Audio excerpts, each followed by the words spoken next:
The 588th edition of the MMA Gambling Podcast on the Sports Gambling Podcast Network is brought to you by Underdog Fantasy. You can win up to 325 times your entry with their brand new Pick 8. Sign up with promo code MMASGPN to claim your special pick and first-time deposit offer of up to $250 in bonus cash. That's UnderdogFantasy.com, promo code MMASGPN. And we're also brought to you by Rhythm. Get the best data-driven props and picks from Rhythm. Claim your 7-day free trial today by going to sportsgamblingpodcast.com/rhythm. That's sportsgamblingpodcast.com/RITHMM.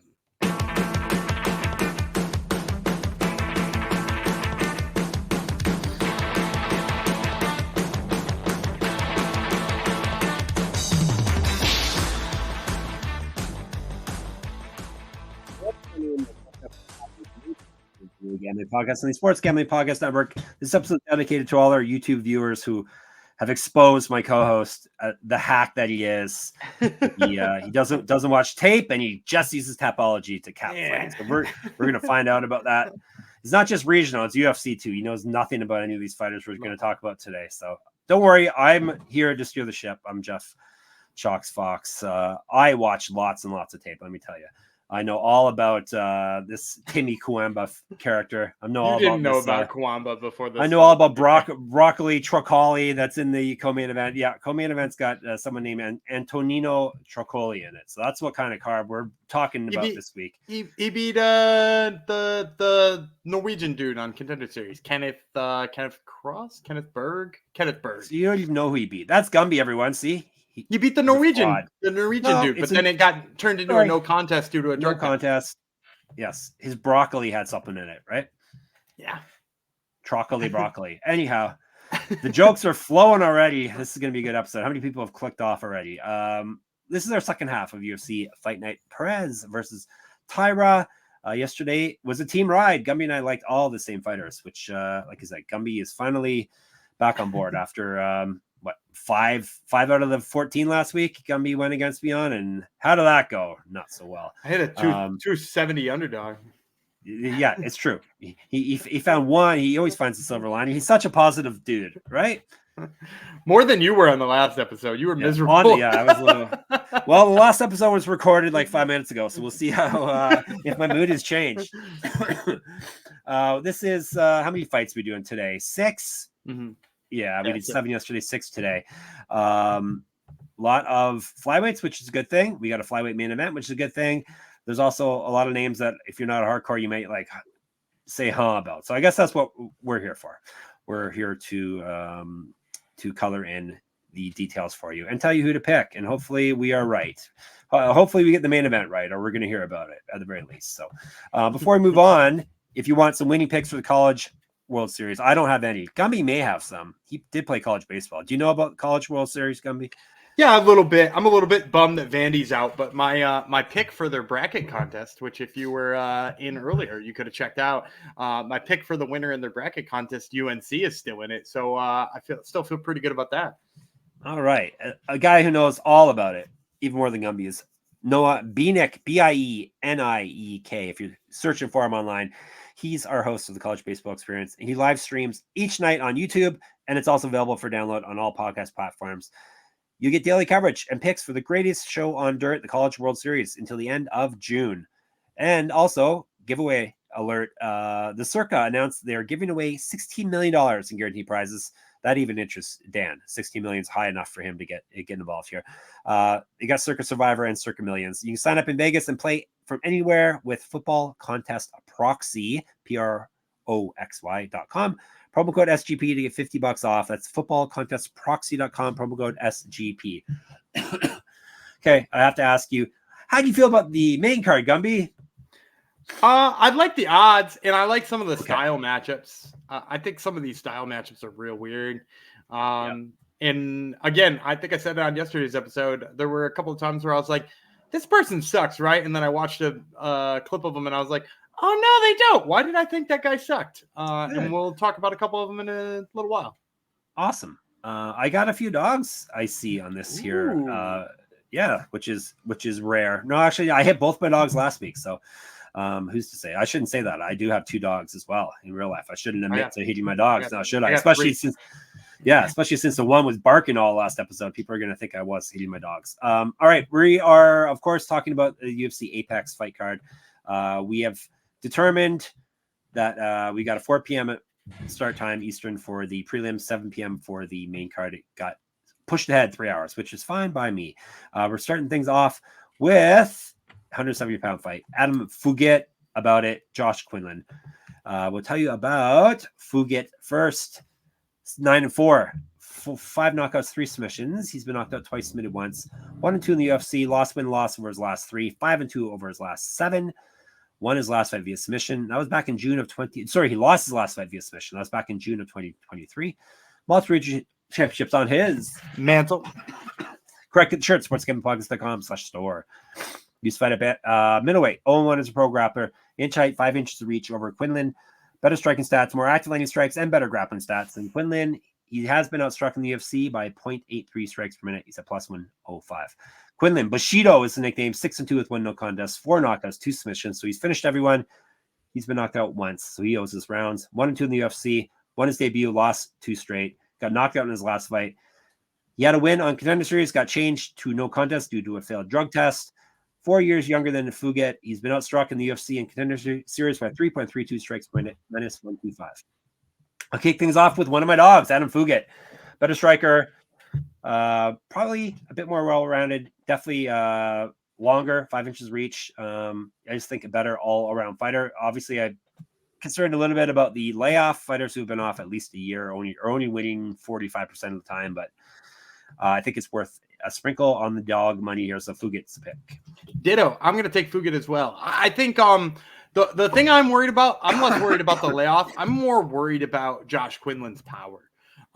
You know, the thing that led me to Fugitt as an underdog here is the fact that he's got the length, and the fact that the length is sort of like bothered Quinlan in some of his recent fights. You know, I think of the Trey Waters fight, or the last fight he lost to. You know, again, the length sort of bothered him.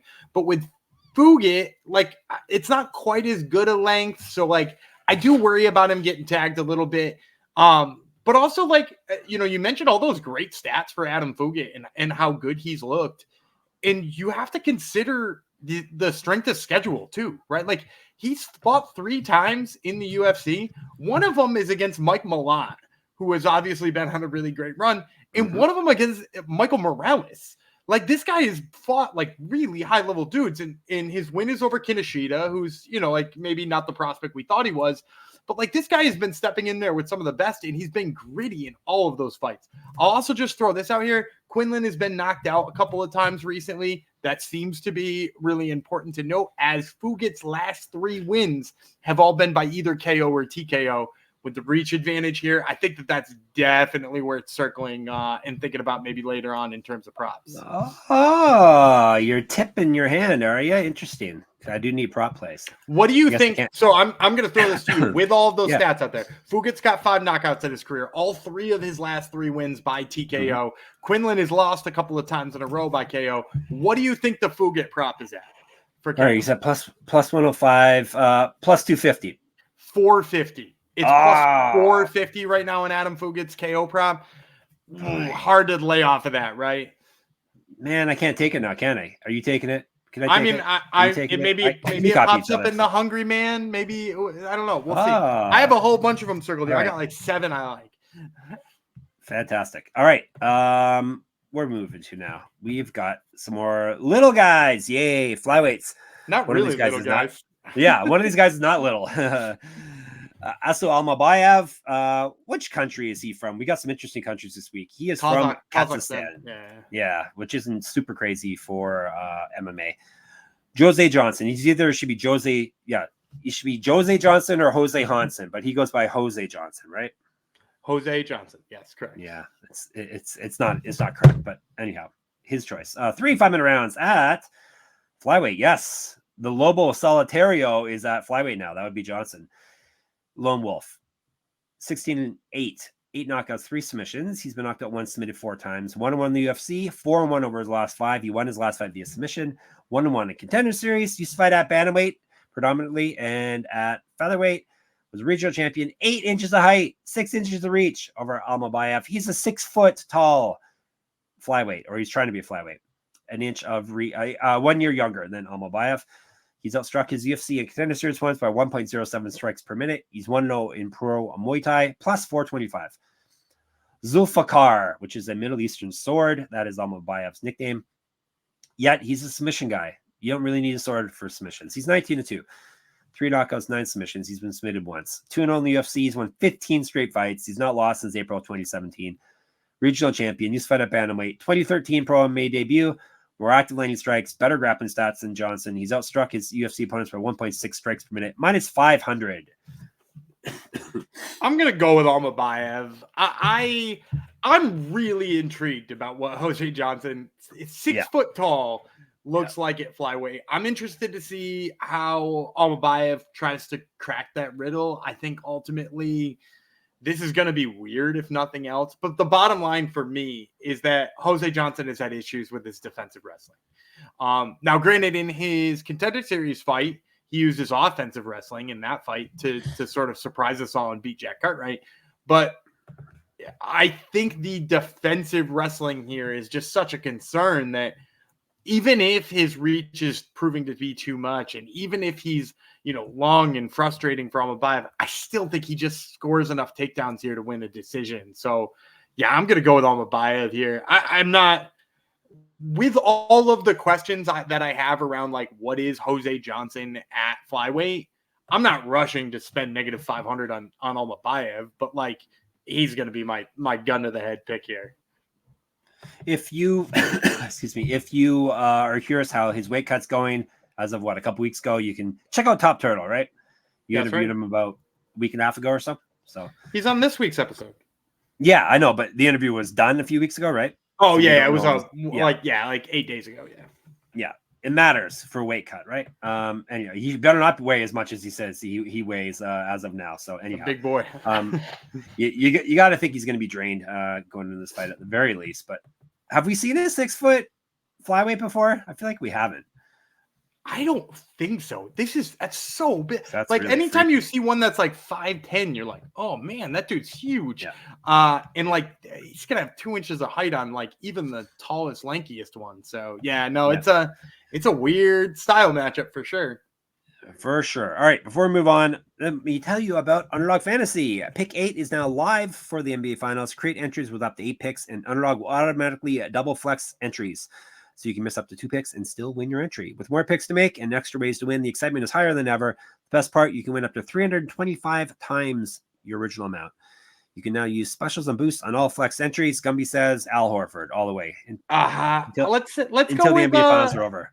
Yeah, I mean, Game 3 went off while we were recording last episode, so we have no idea how this went down. But I'm going to say for Game 4, take the higher than on Luka's points, because he's probably going to need a big game to either get them even in the series or to extend the series to a 5th game.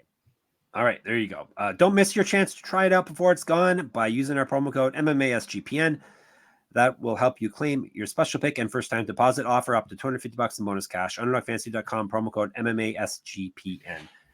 Now, I question myself every time I say it now, Gumby. It sounds wrong because I said it wrong the one time. It is MMASGPN. I confirm. You're good. It is. Okay.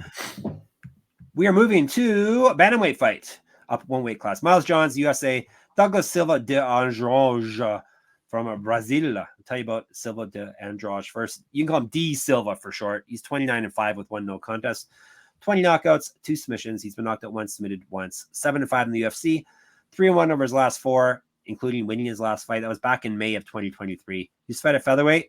2007 was his pro MMA debut. 2 inches of reach over Johns. He's more active landing strikes than Johns. He has been outstruck in the UFC by 0.33 strikes per minute, plus 110. Chapo Johns. 14-2 with 1 no contest, 4 knockouts, 2 submissions. He's been knocked out once, submitted once, so finished in both his losses. 5-2-1 in the UFC. 5-2, with 1 no contest in the UFC. 2-0 with 1 no contest over his last 3, including winning his last fight. He's failed 2 drug tests since moving into the UFC. He's not lost a fight since February 2022. 1-0 Contender Series, LFA champion. Used to fight at featherweight. 2014 Pro MMA debut. 9 years younger than Silva de Andrade. Better striking stats. He's outstruck his opponents by 0.73 strikes per minute. Minus 125. I'm going dog again, Gumby. I was going to pick Johns, but why am I picking Johns? I was feeling wasn't feeling good picking against Silva de Andrade because just the power. He's got unreal power. That old bastard Yeah, can fight and he's still. and he's old now, and he's old, so he's got even more old man power.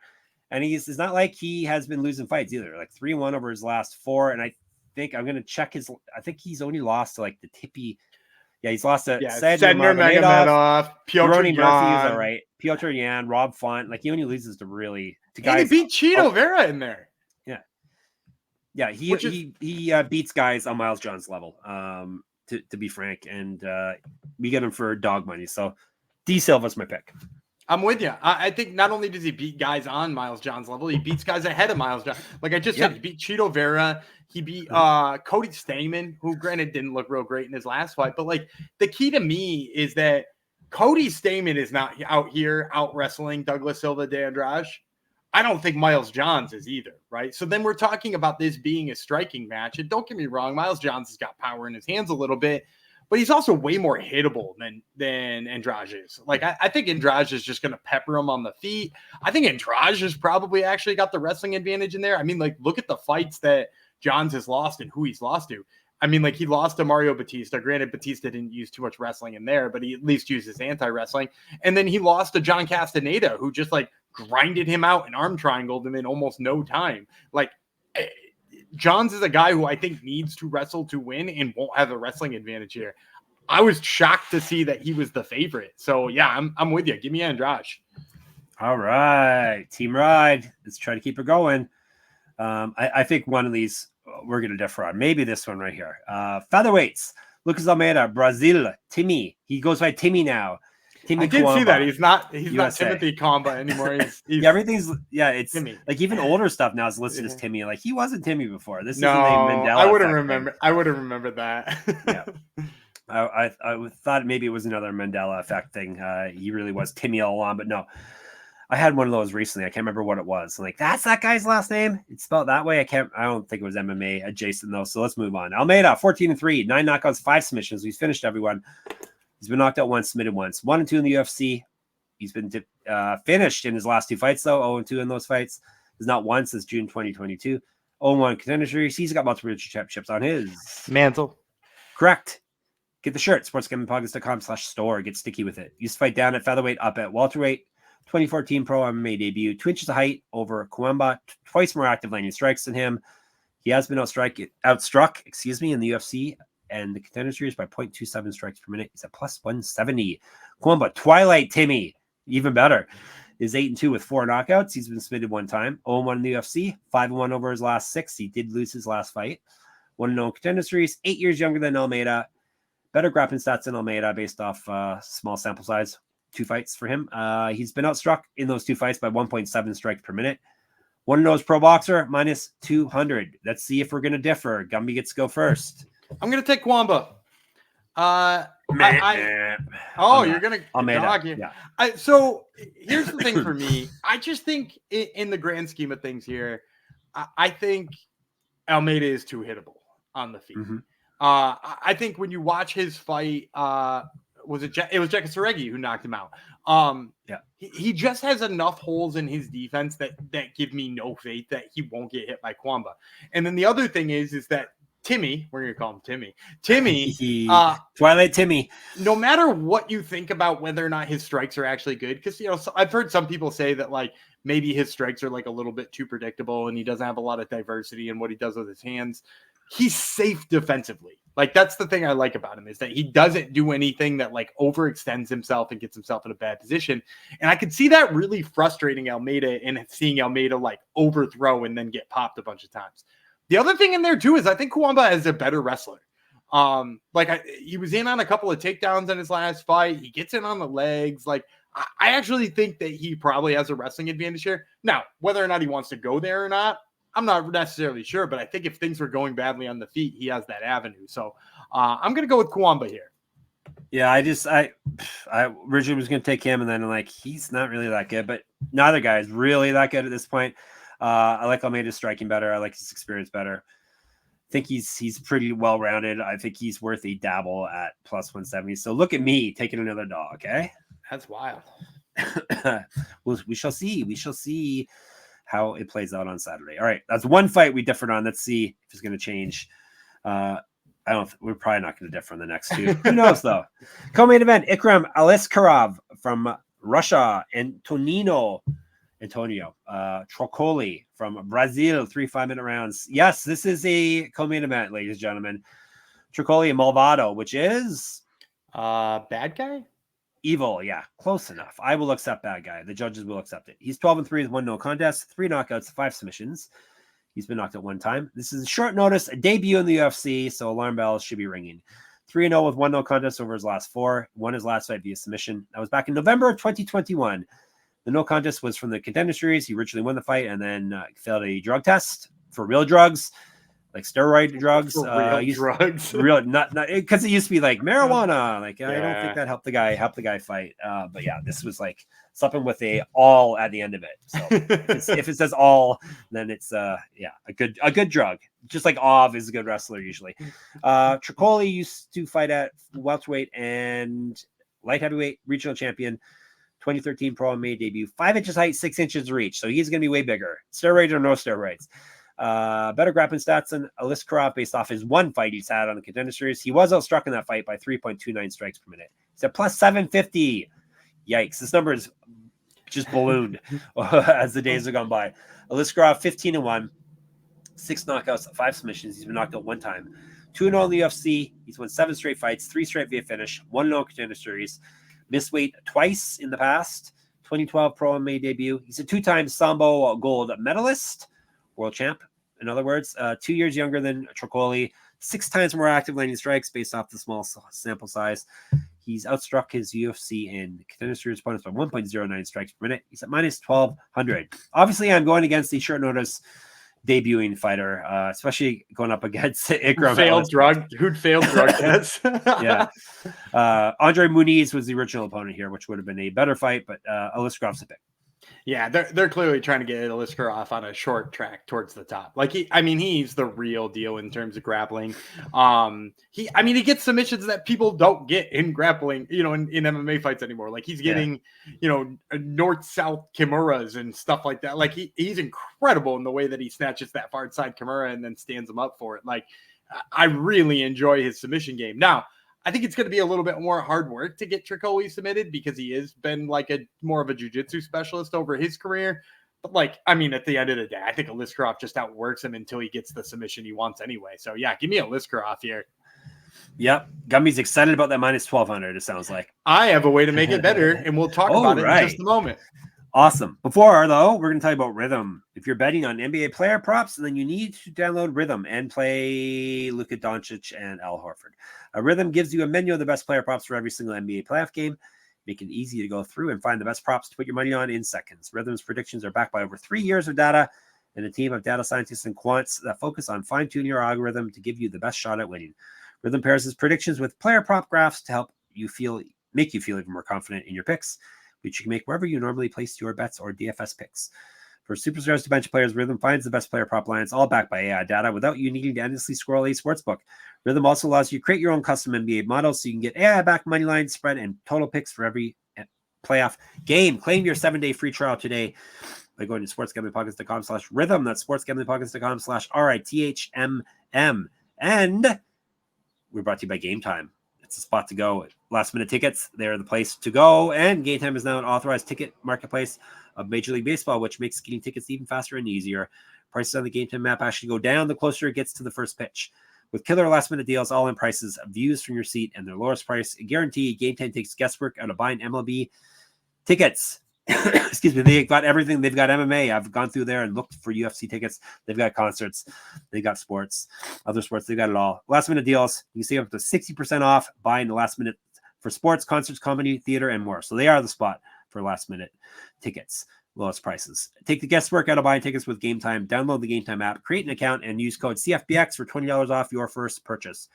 Terms apply. Again, create an account and redeem our code at CFBX for $20 off. Download the Game Time app today. Last minute tickets, lowest price guaranteed.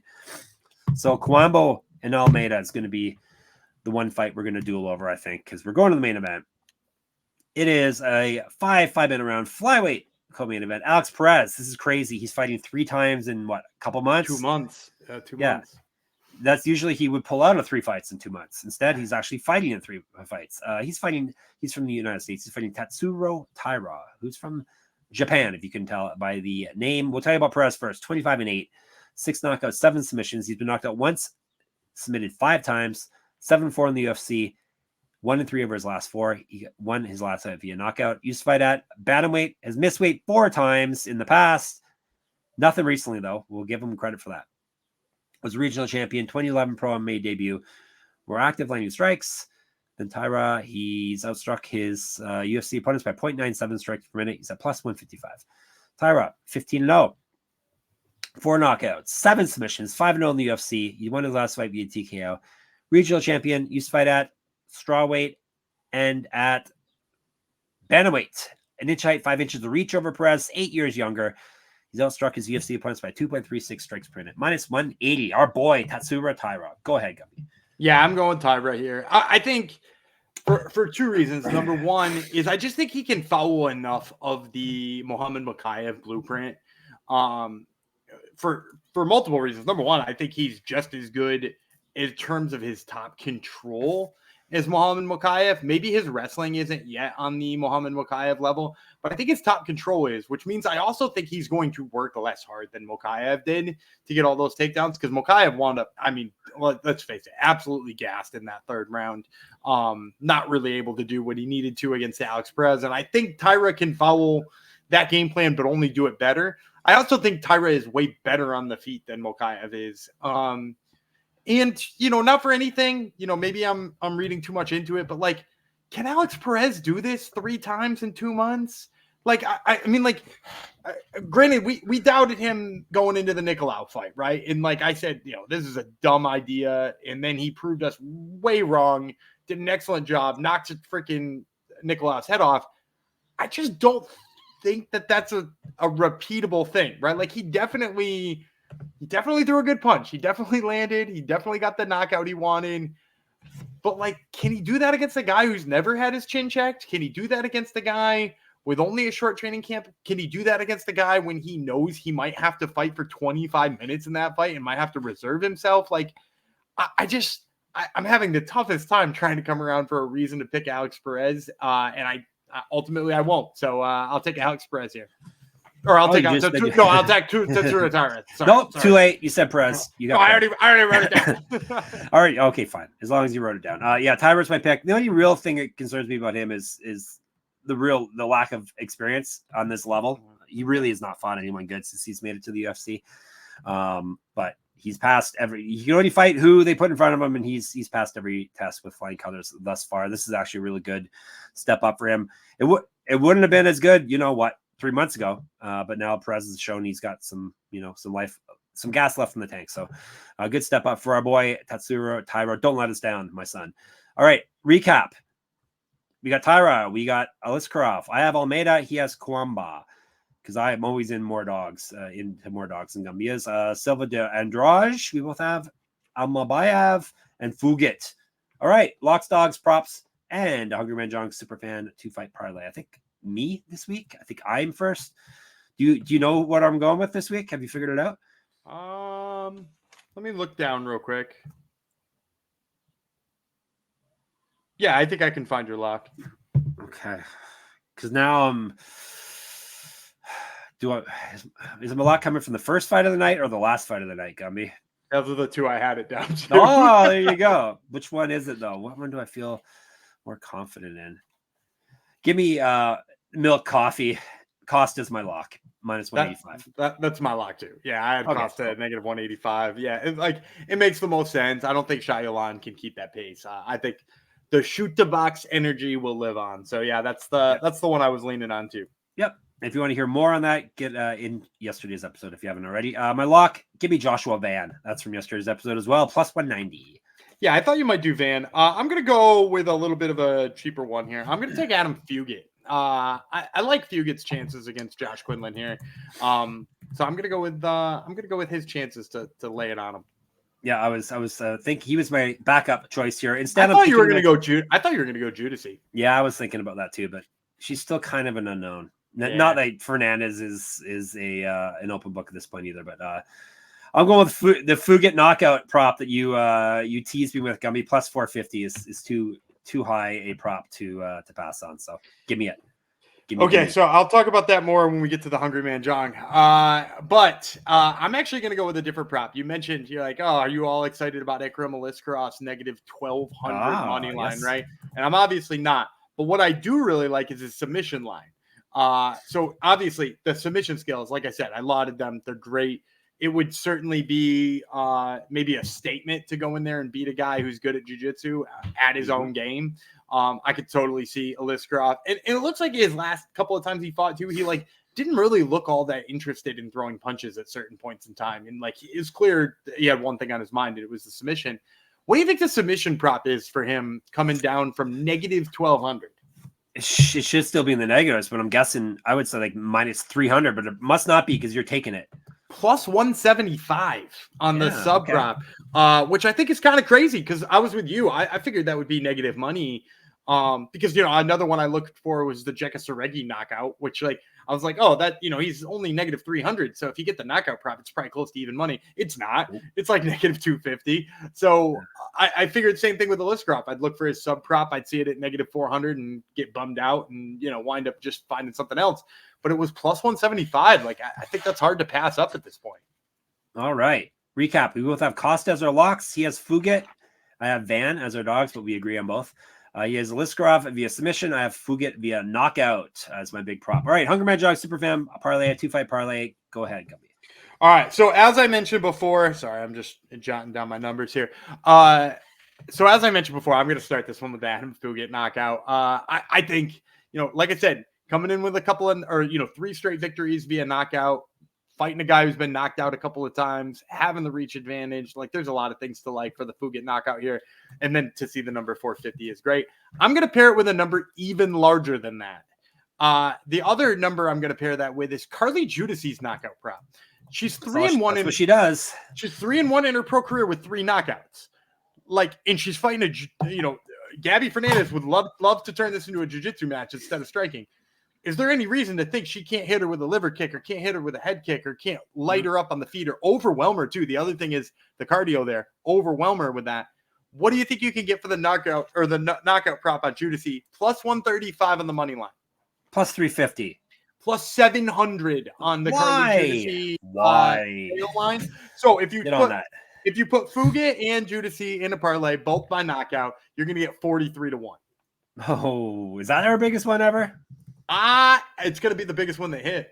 Oh, well, there you go. Confidence. I like it. All right. Fugitt knockout, Judice knockout. Get on it, people. 40. You can win way more than your stupid 12-fight parlay. So better chance of that hitting. All right. Get in our Discord. Don't bring your 12-fight parlays in there, though. That's sportsgamblingpodcast.com/Discord. Leave that on Reddit. Twitter, SGPN MMA. Gummy runs that. He's at Gummy Vreel, and I'm at Jeff Fox right over there. And on Instagram, get in my Substack, check out my writings, my statistical stuff I do, and my weekly UFC pick'em, except this week. I don't have a pick'em this week. That will be moneymma.substack.com. You can hear more from Carly Judice, like where she got her Crispy nickname from. And you can hear from Lobo Solitario as well on Gumby's Top Turtle MMA podcast this week. And make sure you subscribe to our YouTube. Even if you don't plan on watching us, subscribe. Help us get our numbers up there. We're shooting for 1,000. So let's do it. Teamwork, people. And of course, sportsgamblingpodcast.com, sportsgamblingpodcast.com/store, sportsgamblingpodcast.com/Patreon are the place to go. Gumby will bid you all farewell until Sunday. All right, I'm Daniel Gumby Freeland. He's Twilight Jeffy Fox, and we will see you on Sunday. Twilight Jeffy.